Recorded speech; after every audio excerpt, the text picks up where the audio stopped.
మహాపరిశుద్ధుడు అయిన పరమ తండ్రి యేసు ప్రభ నీ వందనములు స్తోత్రములు స్తుతులు నాయన. దయగల తండ్రి కృపగల దేవా యేసు ప్రభయ పాటలందు నాయన క్రమమందు తండ్రి సమస్తములో నీవు ఉండవు తండ్రి యేసు ప్రభయ్య నాయన. ఇదిగో ఈ వాక్యముతో మాట్లాడు దేవా యేసు ప్రభ.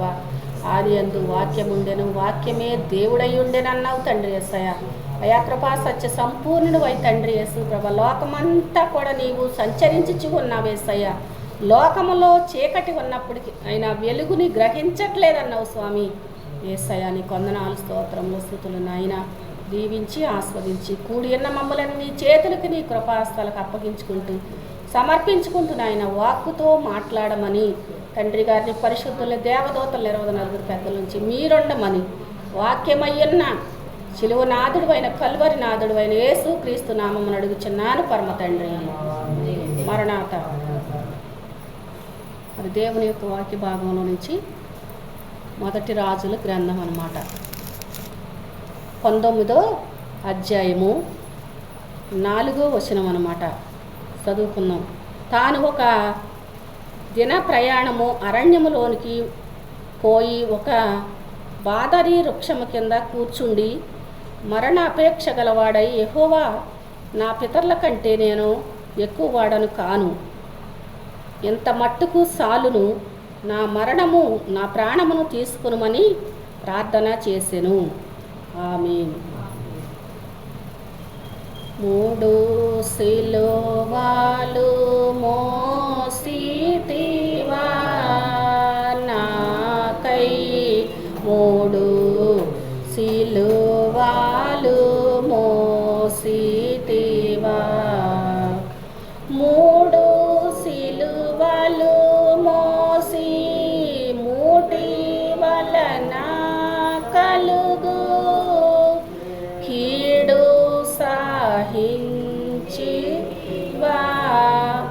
ఆ కీడును నీ కాళ్ళ క్రింద వేసి త్రొక్కి ఓడించి లేసితివా,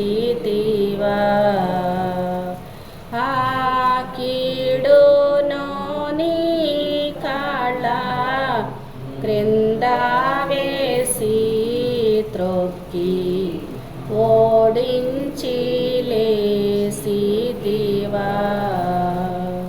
హల్లెలూయా. మరి దేవుని యొక్క వాక్య భాగంలో ఏంటంటే, ఈ వర్తమానం పంపెదను, రేపు ఈ ఏళ్లకు నేను నీ ప్రాణమును వారిలో ఒకని ప్రాణం వలె మరి చేయనేడల దేవుడు నాకు గొప్ప అపాయము కలుగు చేయనుగాక.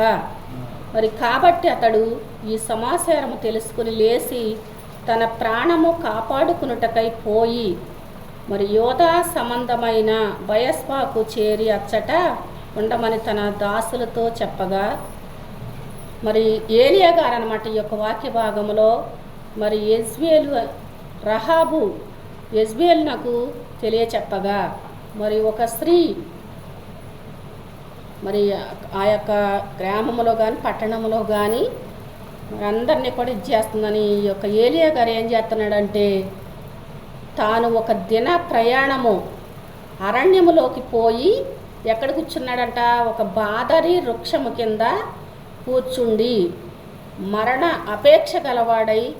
ఎట్లా కూర్చున్నాడంటే, ఈయన ఒక బాదరి వృక్షము కింద మరణ అపేక్ష గలవాడై కూర్చున్నాడనమాట.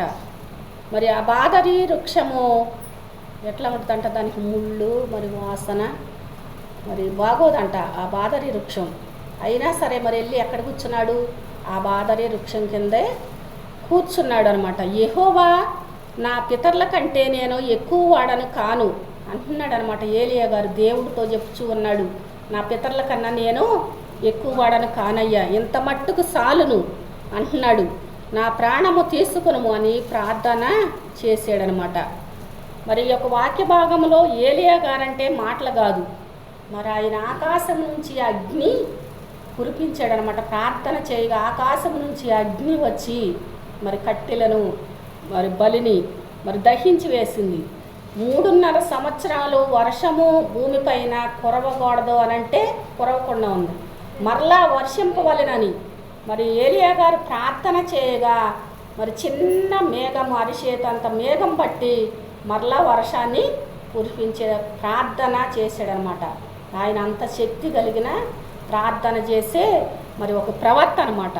ఆయన ఏం చేస్తాడు, ఒక స్త్రీకి భయపడి వచ్చి అంటున్నాడు అనమాట, ఆయన ఇంత మట్టుకు చాలు నా ప్రాణము తీసుకొనుము అని ప్రార్థన చేస్తున్నాడు అనమాట. అతడు మరి బాదరి వృక్షం కింద పడుండి నిద్రించుచుండగా ఒక దేవదూత వచ్చి ఏం చేసిందంట, దేవదూత వచ్చి అతన్ని ముట్టి ఏం చేసింది, ఏలియా గారిని ఒక దేవదూత వచ్చింది. మరి వచ్చి అతన్ని ముట్టి నీవు లేచి భోజనం చేయమని చెప్పుచూ ఉందన్నమాట. హల్లెలూయా. మరి ఏమంటుంది, నీవు లేగు మరి భోజనం చేయము అని మరి చెప్పుచూ ఉందన్నమాట. దేవదూత వచ్చిందనమాట. మరి యెహోవా యందు భయభక్తులు గల వారి చుట్టూ కూడా యెహోవా దూత కావలి ఉండి వారిని రక్షించునని మరి కీర్తనాకారుడు కీర్తన గ్రంథంలో ఉంటుందన్నమాట. మరి ఇక్కడికి ఎవరిని పంపించాడు దేవుడు, ఒక దేవదూతను పంపించాడు. ఎందుకని పంపించాడు, ఈయన నిరాశలో ఉన్నాడు. మరి నా ప్రాణాన్ని తీసుకోయా అని మరి ఎంతో భయంతో ఉన్నాడనమాట. మరి ఈ లోకంలో మరి ఆయన అంత ప్రవర్త అయినప్పుడు కూడా ఆయన కూడా భయపడ్డాడు. అంటే మరి పాపలోకంలో మనం జీవిస్తూ ఉన్నప్పుడు మరి అనేకమైన భయములు చుట్టుకుంటాయి అన్నమాట. అందుకే దేవదాస్ అయ్య గారు పాట రాసింది, మరి భయపడరాదు క్రీస్తు విశ్వాసి భయపడేందుకు బైబులు నందున నయమగు వాగ్దానంబులు కలవు అని. ఎన్నో వాగ్దానాలు ఉన్నాయి, వేల వేల వాగ్దానములు ఉన్నాయి కదా, నీవెందుకు భయపడుచున్నావని మరి పాట రాసినట్టుగా ఈ యొక్క ప్రవర్త కూడా మరి భయపడుచు ఉన్నాడనమాట. భోజనం చేయమని చెప్తుంది. అప్పుడు చూసినంతట్లో అతని దగ్గరన నిప్పుల మీద కాల్చబడిన అప్పమును నీళ్ల బుడ్డియు కనబడినాయి అనమాట. మరి ఎక్కడ దేవదూత తీసుకొచ్చి మరి ఏం చేసింది, ఈయన బలహీనంలో ఉన్నాడు అని మరి ఏం తీసుకొచ్చింది, నిప్పుల మీద కాల్చబడిన అప్పమును తీసుకొచ్చింది. మరలా నీళ్ల బుడ్డియు మరి కనబడింది అనమాట ఆయనకి. కనుక అతడంట భోజనం చేసి తిరిగి పడుండెను, మరలా పడుకున్నాడు. అయితే యెహోవా దూత రెండో మారు వచ్చి అతన్ని ముట్టి ఏమంటుంది, నీ శక్తికి మించిన ప్రయాణం నీకు సిద్ధమై ఉన్నది అంటుందన్నమాట. హల్లెలూయా. ఎవరిని అంటుంది, ఏలియా గారిని ఏమంటుంది, నీ శక్తికి మించిన ప్రయాణము నీకు సిద్ధమై ఉన్నది అని చెప్తూ ఉందన్నమాట. మరి చేపలు పట్టుకునే జాలర్లో మనకు తెలిసిందే, వాళ్ళు చేపలు పట్టుకుంటా ఉన్నారనమాట వలలు వేసి. అప్పుడు యేసుప్రభు ఏమన్నాడు వచ్చి, మరి మీ చేపలు పట్టే జాలర్లుగా కాదు కానీ నా వెంబడి రండి, నేను మిమ్మల్ని మనుషులు పట్టే జాలర్లుగా నేను చేస్తానని మరి యేసుప్రభు కేక వేసాడనమాట వారిని. ఇక్కడ ఏమంటుందంటే, నీ శక్తికి మించిన ప్రయాణము నీకు సిద్ధమై ఉన్నది, నీవు లేచి భోజనం చేయమని చెప్పుచుందనమాట. అతడు లేచి భోజనం చేసి ఆ భోజనపు బలము చేత 40 రాత్రింబగళ్ళు ప్రయాణము చేసి, ఆ భోజనం బలం చేత ఎన్ని రోజులు చేశాడంట ఏలియా గారు, 40 రాత్రింబగళ్ళు కూడా ప్రయాణం చేశాడంట.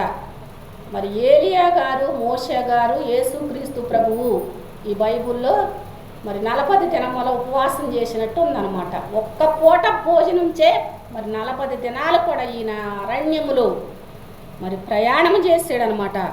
ఆ భోజనపు బలము చేత 40 రాత్రింబగళ్ళు ప్రయాణం చేసి దేవుని పర్వతమని పేరు పెట్టబడిన ఓరేబునకు వచ్చి అచ్చట ఉన్న ఒక గృహలో చేరి బస చేసాడనమాట.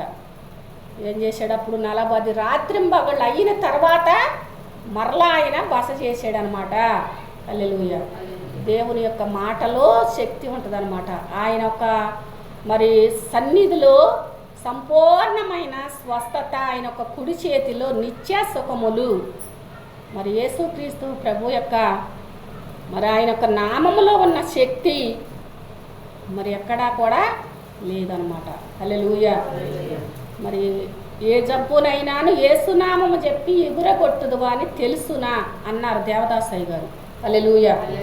మరి ఈయన మరి ఒక పూట భోజనం ఎట్లయితే మరి ఆయన ప్రయాణాన్ని చేశాడో, దేవుడు చెప్పిన మాట ఎట్లయితే విన్నాడో, మరి మనము కూడా యేసుక్రీస్తు ప్రభు ఆయన ఎంతో శక్తిమంతుడు. ఆయన యొక్క బలమచే మనల్ని కూడా నడిపిస్తాడు. మరి ఆయన శక్తి చేత మనల్ని కూడా నడిపిస్తాడు అని మరి యొక్క వాక్యాన్ని బట్టి మనందరం కూడా ఏలియా గారు వలె మరి ఇంతైతే మనం చేయలేము కానీ కొంత అయినా చేయగలుగుతాం అనమాట. మరి ఒక్క పూట తిని ఆయన 40 దినములు చేశారు కానీ మరి మనమైతే చేయలేం. కానీ మరి మనం తినే ఆహారము మరి తీసుకుని మరి దేవుడి సన్నిధిలో ప్రార్థన అయితే మరి చేయగలుగుతాం అనమాట. హల్లెలూయా. చేయగలుగుతామా లేదా? చేస్తాం. మరి ఆయన అరణ్యంలో నడిచాడంటే మృగాలు ఉంటాయి, మరి ఎన్నో సర్పాలు ఉంటాయి. అయినా సరే మరి దేవుడు ఆయనకి తోడుండమట్టే మరి ఆ పూట భోజనం బలమసే ఆయన మరి నడవగలిగాడు, దేవుని యొక్క పని మరి చేయగలిగాడు అనమాట. ఇట్టి వాక్యం ప్రభు మనందరి వెనుకిట్లో దీవించి ఆస్వాదించునుగాక. ఇట్టి ఆశీర్వాదములతో ప్రభు మనందరిని అలంకరించునుగాక. మహాపరిశుద్ధుడు అయిన పరమ తండ్రి యేసు ప్రభు నీ వందనములు, స్తోత్రములు, స్తుతులు నాయన. దీవించండి, ఆస్వాదించండి. నీ రెక్కల నీడలో మమ్మల్ని భద్రపరచండి, నీ చిలువ సాటును మరుగుపరచండి యేసు ప్రభయ్యా. అయ్యా ఏలియా గారు వలె తండ్రి అయ్యా ఏ యొక్క భయములో ఈ లోకములో మేము జీవిస్తూ ఉన్నామో యేసు ప్రభా అయా యొక్క భయము నుంచి మీరు తప్పించమని ప్రార్థిస్తూ ఉన్నామయ్యా. యేసయ్యా ఎంత పెద్ద ప్రవక్త తండ్రి ప్రభా. అయా నా తండ్రి ఎన్నో కార్యాలు నీ నామములో చేసి ఉన్నాడు దేవా, స్తోత్రములు నాయన. అయినప్పటికీ కూడా ఒక స్త్రీకి నాయన భయపడి పారిపోయి ఉన్నాడు దేవా, స్తోత్రముల స్తుతులయ్యా. అయా మీరు కనబడి మాట్లాడి ధైర్యపరిచిన దేవుడు యేసయ్యా. అయా తండ్రి యేసు ప్రభయ్యా అయా బిన్నులు కాకున్న ఎడల అన్నైనా ఎన్నైనా గెలుస్తారని అయా చెప్పినట్లుగా తండ్రి యేసు ప్రభయ్యా. అయా ఈ లోకములో ఉన్న భయములు అనేకముల తండ్రి యేసు ప్రభా. భయము నుంచి అయా ప్రతి బిడ్డని మీరు విడిపించండి. ఏ భయముతో ఈరోజు మేము జీవిస్తూ ఉన్నామో తండ్రి, ఏ బిడ్డలు ఏ భయముతో అయా జీవిస్తూ ఉన్నారు అట్టి వారి భయము నుంచి విడిపించిన ఆయన అయా మీరే తోడయ్యండి స్వామి యేసు ప్రభయ్య. ధైర్యాన్ని ఇచ్చిన ఆయన మా తండ్రి మీరు నడిపించమని, ప్రార్థనకు ప్రతిఫలము ప్రతిఉత్తరం పంపించమని, మా కోసమై ఈ లోకానికి వచ్చి ప్రాణమర్పించిన శిలువనాథుడు అయిన కల్వరినాథుడు అయిన యేసు క్రీస్తు నామమున అడుగుచు ఉన్నాను పరమ తండ్రి. మరణాత